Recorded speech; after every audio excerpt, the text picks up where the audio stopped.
Good morning from Dublin, and welcome to your Sunday service. I'm really glad that you're able to join us today. Now, let us begin with the reading of the Creed of the Church of Scientology. Before I start, I'd like to go over a word with you. That word is inalienable.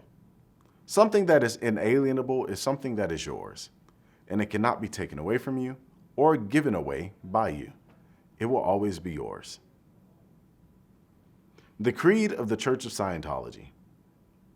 We of the Church believe that all men of whatever race, color, or creed were created with equal rights. That all men have inalienable rights to their own religious practices and their performance. That all men have inalienable rights to their own lives. That all men have inalienable rights to their sanity. That all men have inalienable rights to their own defense.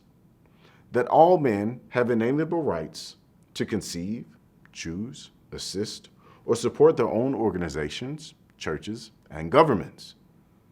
That all men have inalienable rights to think freely, to talk freely, to write freely their own opinions, and to counter or utter or write upon the opinions of others. That all men have inalienable rights to the creation of their own kind.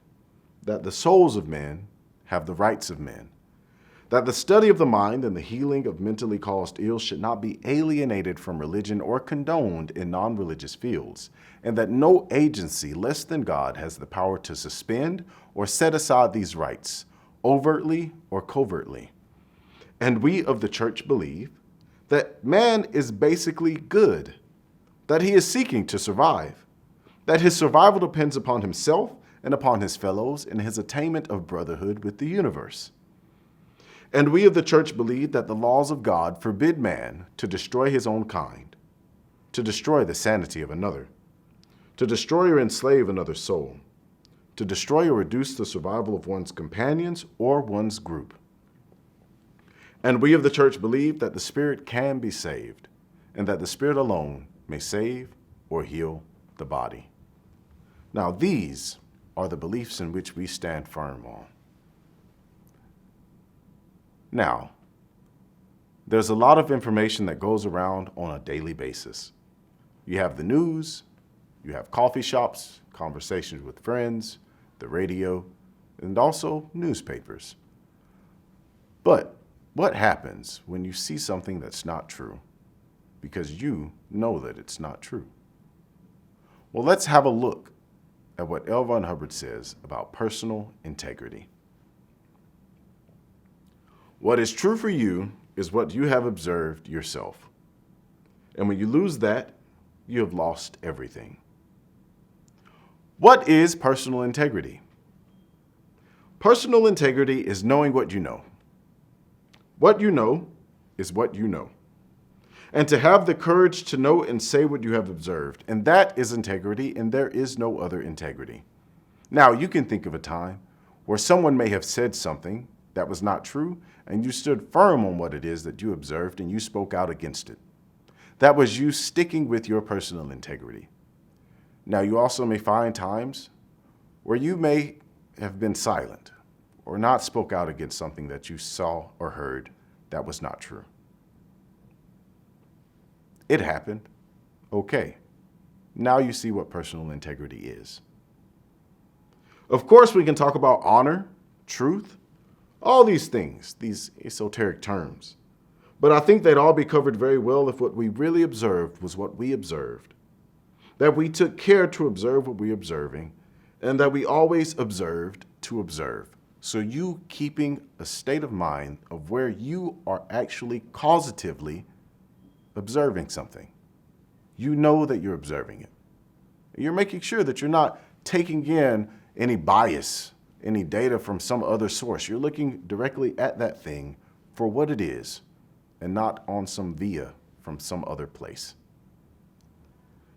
And not necessarily maintaining a skeptical attitude, a critical attitude, or an open mind, but certainly maintaining sufficient personal integrity and sufficient personal belief and confidence in self and courage that we can observe what we observe and say what we have observed. Nothing in Dianetics and Scientology is true for you unless you have observed it and it is true according to your observation. That is all. All right, so now the thing that we really want to get into is the fact that the Christmas season has come, and it's here. And the children are running around, and sometimes they're out of school, and sometimes they want to stay home, they want to help. You've been setting up decorations, setting up your Christmas lights, setting up the Christmas tree. There's a lot of things that are going on inside the house, and the children can sometimes maybe a little bit chaotic, maybe stress you out a bit. But let's have a look at what L. Ron Hubbard says about the child's right to contribute. A human being feels able and competent only so long as he is permitted to contribute as much or more than he has been contributed to. A man can over-contribute and feel secure in an environment. He feels insecure the moment he under-contributes, which is to say, he gives less than he receives. If you don't believe this, recall a time when everyone else bought a present to the birthday party and you didn't.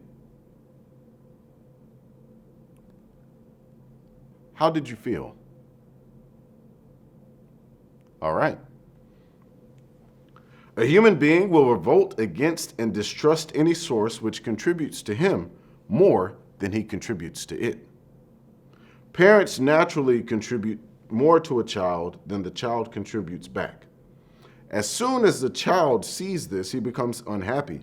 He seeks to raise his contribution level.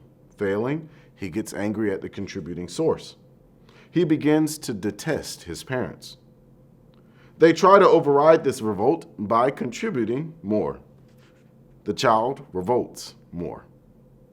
It's a bad dwindling spiral because the end of it is the child will go into apathy. So they'll just stop trying. The revolt is gone. The child's not even attempting to contribute anymore. There's no emotion in there. He's just there.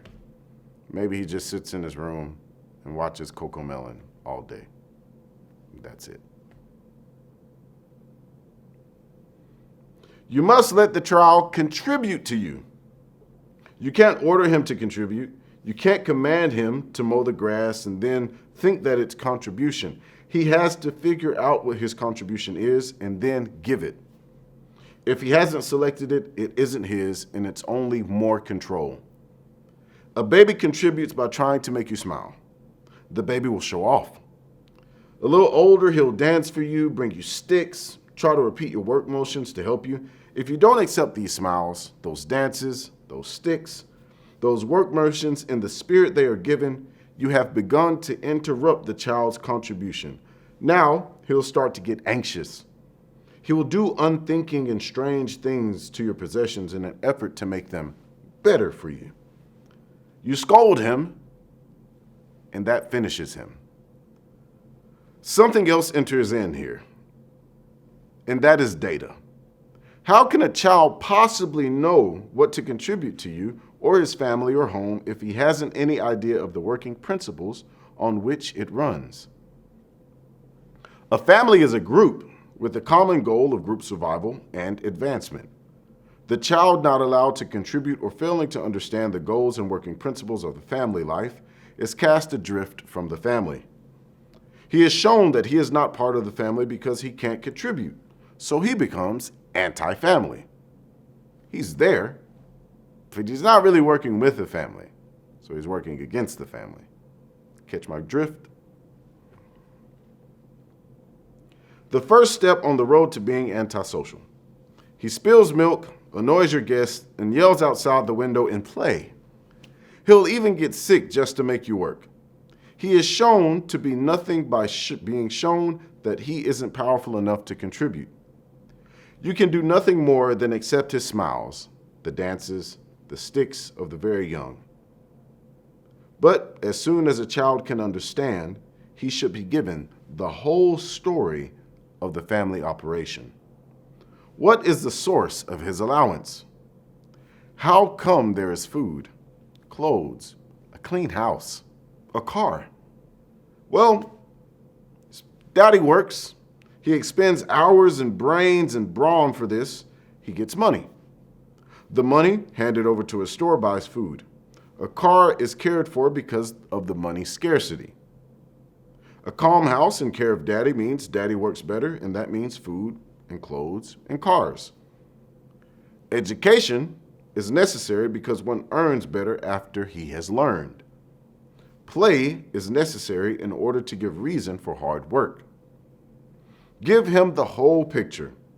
If he's been revolting, he may keep right on revolting, but he'll eventually come around. First of all, a child needs security. Part of that security is understanding.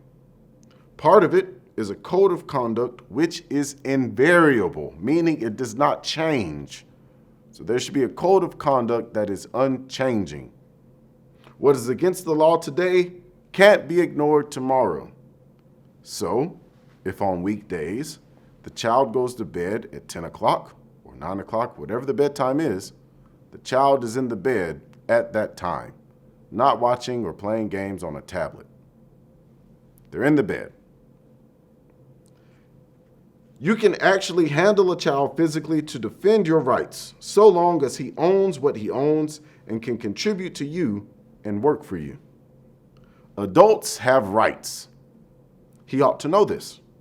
A child has as his goal growing up. If an adult doesn't have any more rights, why grow up? Who the devil would want to be an adult in these days anyway? Not me. I'd rather be Peter Pan. The child has a duty toward you. He has to be able to take care for you. And not an illusion that he is, but actually, you have to have the patience to allow yourself to be cared for sloppily until by sheer experience itself, not by your directions, he learns how to do it well. Care for the child? Nonsense. He's probably got a better grasp of immediate situations than you have, you beaten up adult. Only when he's almost psychotic with aberration will a child be an accident prone. And when I say aberration, it comes from the word aberree, to err. So it's you making a choice or making a decision that is wrong based on rationality of the decision that is being made. So if it's not raining outside and there's no chance of rain, you going outside with an umbrella and rain boots and opening the umbrella in the sun, that would be aberration. It would be like aberrated behavior. There's no need for an umbrella at that moment. Okay? It's good to be safe and prepared. You're well and enjoy life because you aren't owned. You couldn't enjoy life if you were shepherded and owned. You'd revolt. And if your revolt was quenched, you'd turn into a subversive, meaning you would go against, in an undermining way, the authority figures that are controlling you, owning you, shepherding you. You fight against them in a very undermining way. And that's what you make out of your child when you own, manage, and control him. Own, control, manage, and reject, and you'll get the treatment you deserve. Subversive revolt. Potentially, parent, he's saner than you, and the world is a lot brighter. His sense of values and reality are sharper. Don't dull them, and your child will be a fine, tall, successful human being. For more on raising children, read L. Ron Hubbard's book, Child Dianetics. Application of the principles learned from its pages can ensure that your child are happy, productive, and valued members of society. And now we'll be ending Sunday service with the reading of the Scientology Prayer for Total Freedom. May the author of the universe enable all men to reach an understanding of their spiritual nature. May awareness and understanding of life expand so that all may come to know the author of the universe. And may others also reach this understanding which brings total freedom. At this time, we think of those whose liberty is threatened, of those who have suffered imprisonment for their beliefs, of those who are enslaved or martyred, and for all those who are brutalized, trapped, or attacked. We pray that human rights will be preserved so that all people may believe and worship freely, so that freedom will once again be seen in our land. Freedom from war and poverty and want. Freedom to be, freedom to do, and freedom to have. Freedom to use and understand man's potential, a potential that is God-given and God-like. And freedom to achieve that understanding and awareness that is total freedom. May God let it be so. Thank you for coming and joining us for this Sunday service. I look forward to seeing you next week.